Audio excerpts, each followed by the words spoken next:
साथियों, इस वीडियो में सामान्य ज्ञान के टॉप 50 इंपॉर्टेंट क्वेश्चन आंसर कराने वाले हैं जो कि हाल फिलहाल की सभी परीक्षाओं के लिए महत्वपूर्ण है।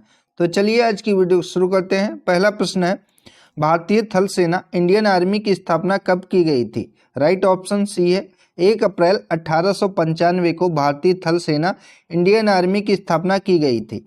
अगला प्रश्न है, इंडियन आर्मी का मुख्यालय किस शहर में स्थित है? Mumbai, Nai Delhi, Chennai, Kolkata. Correct option B है, नई दिल्ली में इंडियन आर्मी का मुख्यालय स्थित है। अगला प्रश्न है, बाइनरी संख्याओं में प्रयुक्त संख्याएं कितनी होती हैं? 4, 10, 8, 2। राइट ऑप्शन डी है, बाइनरी संख्याओं में प्रयुक्त संख्याएं 2 होती हैं जिनमें 0 और 1 शामिल है। अगला प्रश्न है, भारत के किस शासक ने सर्वप्रथम मोहम्मद गौरी को हराया था? पृथ्वीराज चौहान, चौहान शासक Prithviraj, Jaichand, Hemu. Correct option B है, चौहान शासक पृथ्वीराज ने हराया था मोहम्मद गौरी को सर्वप्रथम। करेक्ट ऑप्शन बी होगा यहाँ पर। ऑप्शन ए भी यहाँ पर सही होगा क्योंकि दोनों ऑप्शन में एक ही नाम दिया गया है। अगला प्रश्न है, टीवी का आविष्कार किसने किया था? तो J.L. वेयर्ड के द्वारा टीवी का आविष्कार किया गया था। राइट ऑप्शन ए है। अगला प्रश्न है, डीवीडी का पूरा नाम क्या है? करेक्ट ऑप्शन बी है, डिजिटल वर्सटाइल डिस्क, जो कि डीवीडी का पूरा नाम है। अगला प्रश्न है, संसार की सबसे लंबी नदी कौन सी है? अमेजन, गंगा, नील, यांगसी। तो भारत की सबसे लंबी नदी गंगा नदी है, लेकिन संसार की बात हो रही है तो यहाँ पर राइट ऑप्शन सी होगा, नील नदी संसार की सबसे लंबी नदी है। अगला प्रश्न है, अकबर का मकबरा कहाँ पर स्थित है? करेक्ट ऑप्शन बी है, सिकंदरा में अकबर का मकबरा स्थित है। अगला प्रश्न है, नासिक में किस नदी के किनारे कुंभ मेले का आयोजन किया जाता है? तो गोदावरी नदी के किनारे नासिक में कुंभ मेला लगता है। करेक्ट ऑप्शन बी है। अगला प्रश्न है, मानसून शब्द किस भाषा का है? लैटिन, फारसी, संस्कृत, अरबी। तो यह अरबी भाषा का है। राइट ऑप्शन डी है। अगला प्रश्न है, हरिजन सेवक संघ के संस्थापक कौन थे? तो महात्मा गांधी हरिजन सेवक संघ के संस्थापक थे। करेक्ट ऑप्शन बी यहाँ पर होगा। अगला प्रश्न है, भारत की प्रथम महिला आईपीएस अधिकारी कौन है? तो किरण बेदी, जो कि भारत की प्रथम महिला आईपीएस अधिकारी हैं। करेक्ट ऑप्शन सी है। अगला प्रश्न है, वंदे मातरम के लेखक कौन है? तो बंकिम चंद्र चट्टोपाध्याय, जो कि वंदे मातरम के लेखक हैं। करेक्ट ऑप्शन बी यहाँ पर होगा। साथियों, अगर वीडियो आप सभी को पसंद आ रही है तो इसको ज़्यादा से ज़्यादा शेयर करें और हाँ, चैनल को जरूर सब्सक्राइब कर लें ताकि ऐसी महत्वपूर्ण वीडियो आपको मिलती रहे। अगला प्रश्न है, राष्ट्रध्वज की लंबाई और चौड़ाई का अनुपात क्या होता है? तो लंबाई और चौड़ाई का अनुपात जो कि 3:2 होता है। सही जवाब है ऑप्शन नंबर ए। अगला प्रश्न है, मनुष्य में दाद रोग किससे होता है? तो कवक या फंगस के कारण मनुष्य में दाद रोग हो जाता है। राइट ऑप्शन सी है। अगला प्रश्न है, किस देश की संसद को डाइट कहा जाता है? तो डाइट जो कि जापान की संसद को कहा जाता है। करेक्ट ऑप्शन बी है।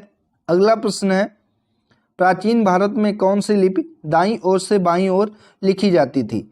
तो दाईं ओर से बाईं ओर खरोष्ठी लिपि लिखी जाती थी। सही जवाब होगा ऑप्शन नंबर सी।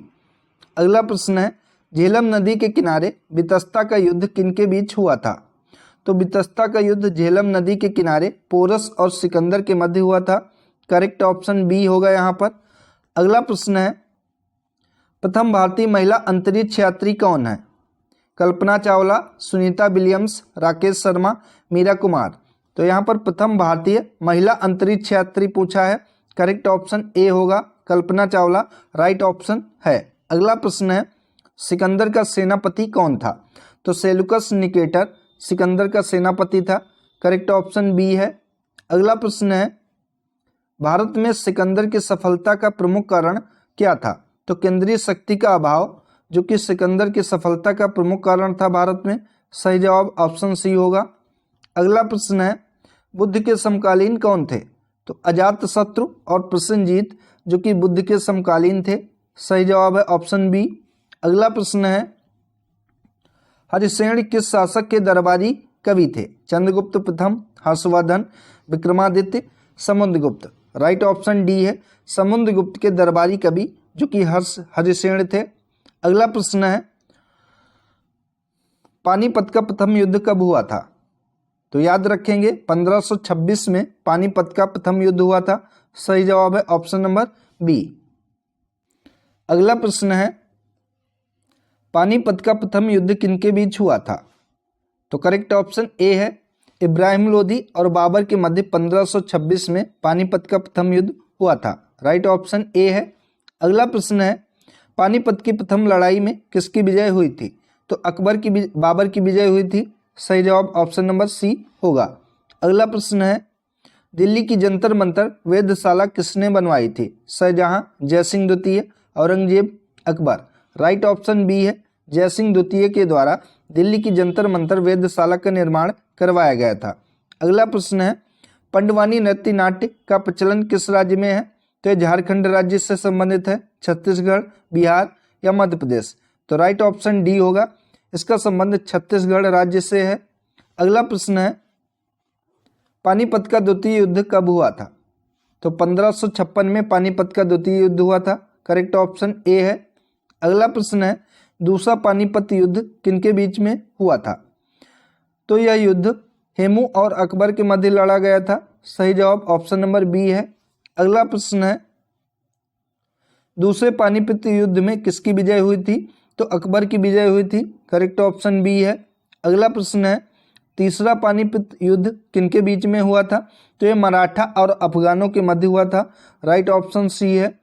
अगला प्रश्न है तीसरा पानीपत युद्ध कब हुआ था? तो 14 जनवरी 1761 को तीसरा पानीपत युद्ध हुआ था। राइट ऑप्शन ए है। अगला प्रश्न है तीसरे पानीपत युद्ध में किसकी विजय हुई थी? तो अफगानों की विजय हुई थी। राइट ऑप्शन बी है। अगला प्रश्न है इंसान द्वारा प्रयुक्त पहली धातु कौन सी थी? सोना, चांदी, तांबा, लोहा। राइट ऑप्शन सी है तांबा, जो कि इंसानों द्वारा प्रयुक्त की गई पहली धातु थी।